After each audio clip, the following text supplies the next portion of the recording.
Estás escuchando Onda Cero Madrid Norte.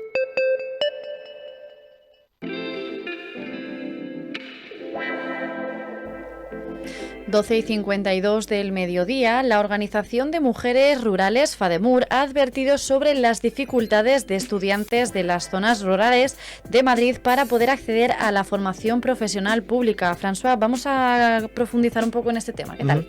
Sí, exactamente. Bueno, es un tema educativo que afecta, Onda Cero Madrid Norte, en una zona en cierto modo también rural y sobre todo, bueno, pues las razones que nos cuentan tienen que ver con la falta de oferta y la lejanía de los centros educativos para mucha gente, pero que además tiene otras consecuencias, como por ejemplo es pues que no se tenga facilidad para acceder a esta educación pública. Hoy vamos a conversar con Teresa López, que es presidenta de FADEMUR, a la que saludamos desde ya. ¿Qué tal, Teresa? Hola, buenos días. Buenos días. Me gustaría saber, recientemente FADEMUR ha denunciado un declive orquestado de la educación pública en pueblos y citaban especialmente las últimas decisiones en materia de educación de gobiernos autonómicos, especialmente en Aragón y Extremadura. En nuestra región, ¿qué carencias han detectado ustedes? Efectivamente, como bien decías, acabamos de hacer un mapa, ¿no?, del estado de situación de la educación pública en las distintas comunidades y nos preocupa que estamos detectando un declive orquestado de esa educación pública, en unos casos más centrado en la educación infantil, en otros casos en los colegios rurales, y en el caso de Madrid y Castilla-León comparten pues esa preocupante situación de la oferta de formación profesional pública que es prácticamente inaccesible para las personas que viven en las zonas rurales, lo cual nos crea un problema, ¿no?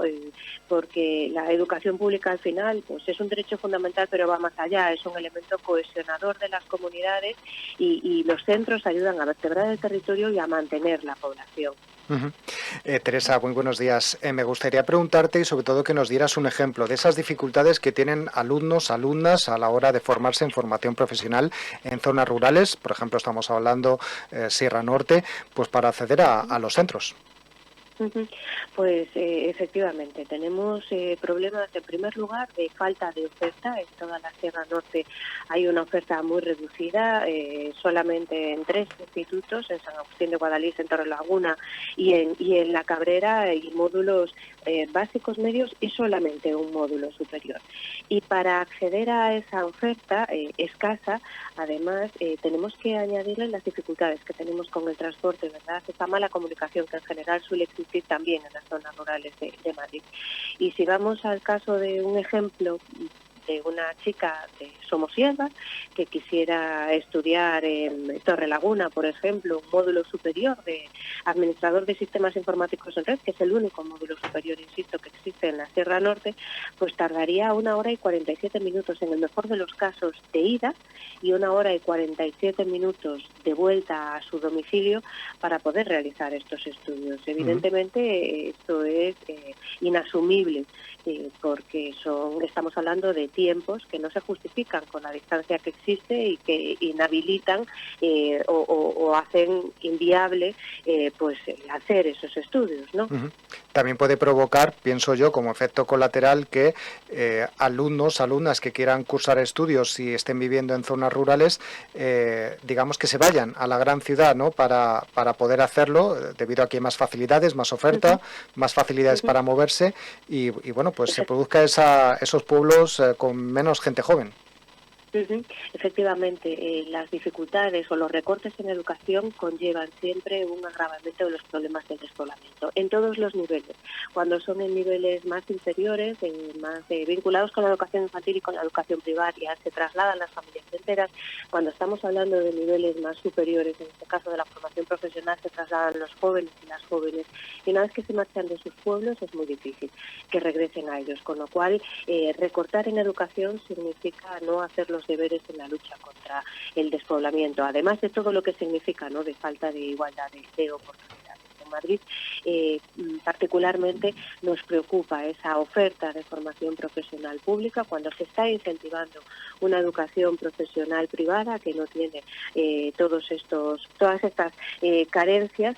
Bueno, pues la oferta pública está cada vez más restringida y más limitada, especialmente para los alumnos y las alumnas de las zonas rurales. Y bueno, en el minuto que nos queda antes de llegar al boletín de la 1 de la tarde, me gustaría preguntarle por el tema de las prácticas, ¿no? Porque los estudiantes de FP pública tienen que hacer unas prácticas en empresa, están teniendo las dificultades que nos comentaban, por ejemplo, los sindicatos hace unos meses, digamos que en comparación con la gente que hace FP en entidades privadas. Sí, efectivamente. Además de la falta y de la carencia y de las restricciones que nos encontramos en la oferta, pues nos encontramos también con la competencia entre la oferta pública y la oferta privada a la hora de realizar las prácticas, que son obligatorias. Estamos viendo que los centros privados hacen convenios con otros centros de sanidad pública gestionada de manera privada o privada directamente, y no tienen dificultades para que sus alumnos y alumnas realicen las prácticas, y eso es algo que no pueden hacer pues por las condiciones económicas los centros de educación pública, y eso nos preocupa y nos preocupa muchísimo. Inicialmente se planteaba además que se pudiera sustituir por un trabajo de fin de grado que en nada bueno, pues arregla, ¿no?, el tema de las prácticas, que es lo que se necesita realmente para acceder al mercado laboral, y bueno, es una solución que necesitamos con urgencia resolver. Pues recogemos desde aquí esta denuncia y esperamos solucionarlo. Teresa López, presidenta de FADEMUR, muchísimas gracias por atender nuestros micrófonos, y François Congosto, también a ti, muchísimas gracias por traernos este tema. Hasta ahora los dos. Gracias.